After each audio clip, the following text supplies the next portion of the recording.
What up, everyone?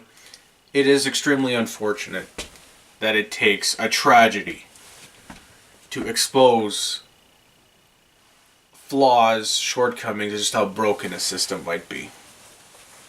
Yes, we're talking about the incident where a 27-year-old white man armed with firearms walked into le Centre Culturel Islamic in Saint-Foy, Québec,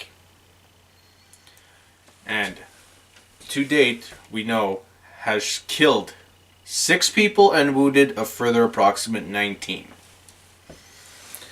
Those are the last counts based on the last media reports I've seen.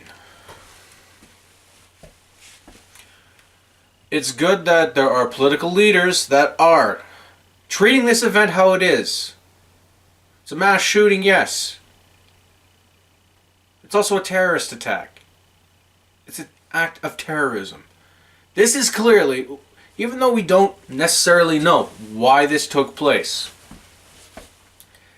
it is clear that this was an attempt to terrorize a certain demographic in a community. You don't target an area that specific without trying to send some kind of message. I'm sorry.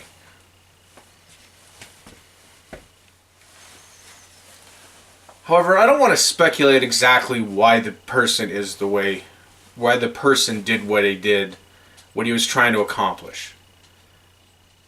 If this guy ever does, I'll leave that to him.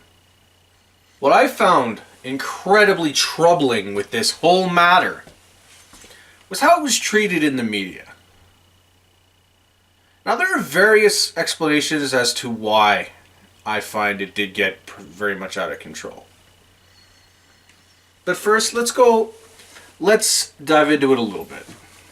Originally, there were 2 suspects. One was a Moroccan man, a Moroccan immigrant to Canada, I believe. The other was the Canadian-born, who is now the only suspect.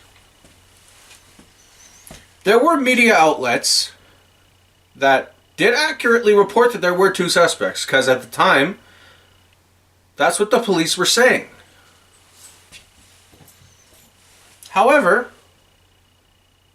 reports did come back that only one of them were now a suspect and the other was a witness.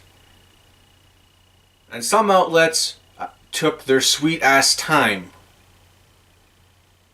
to make that clarification. It doesn't need a correction when the police release the information that way.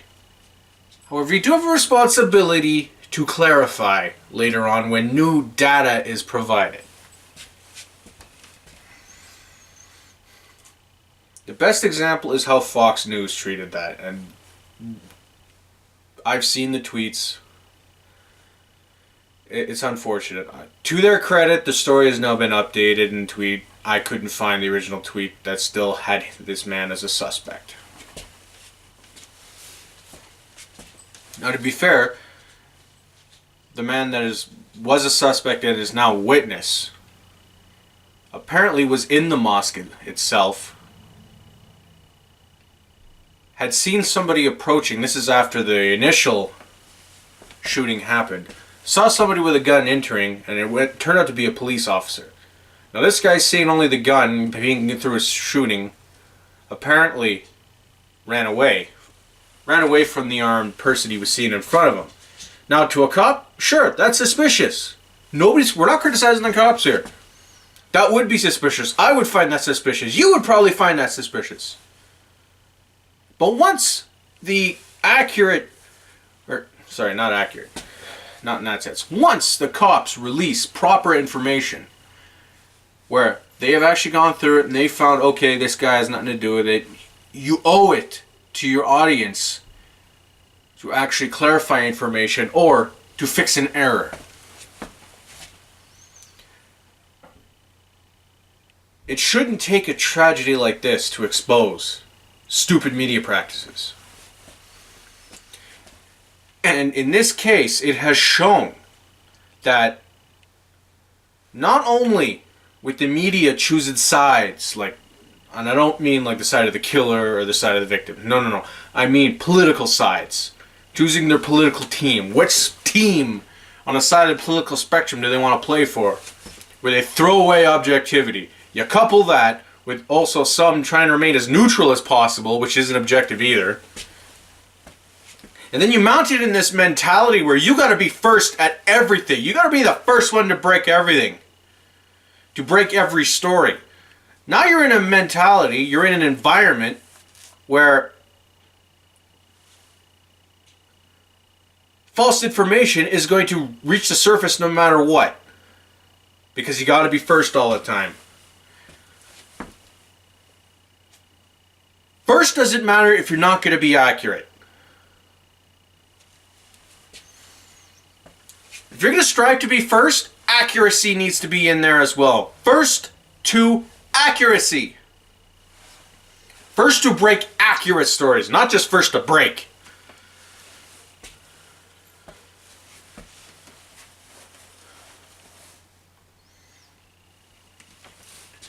Now, working in media currently,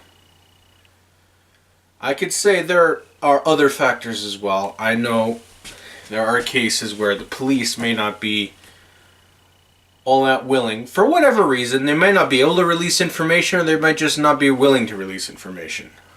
I don't know. But I've come across in my career times where the police aren't that forthcoming with information for whatever reason.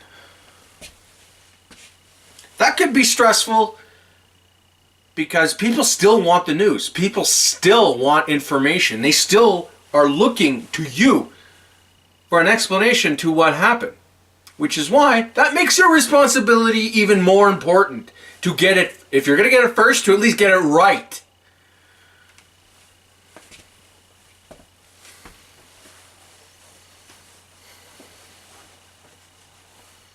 We've already got certain politicians who seem to be taking the wrong message from this. This was not radical Islamic terror. This was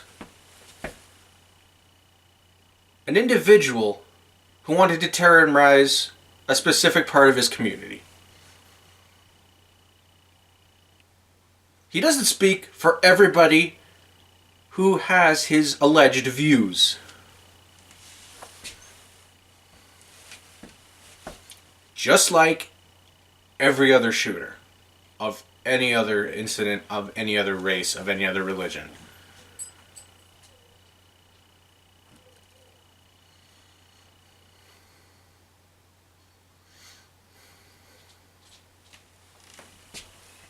This is what frustrates me so much.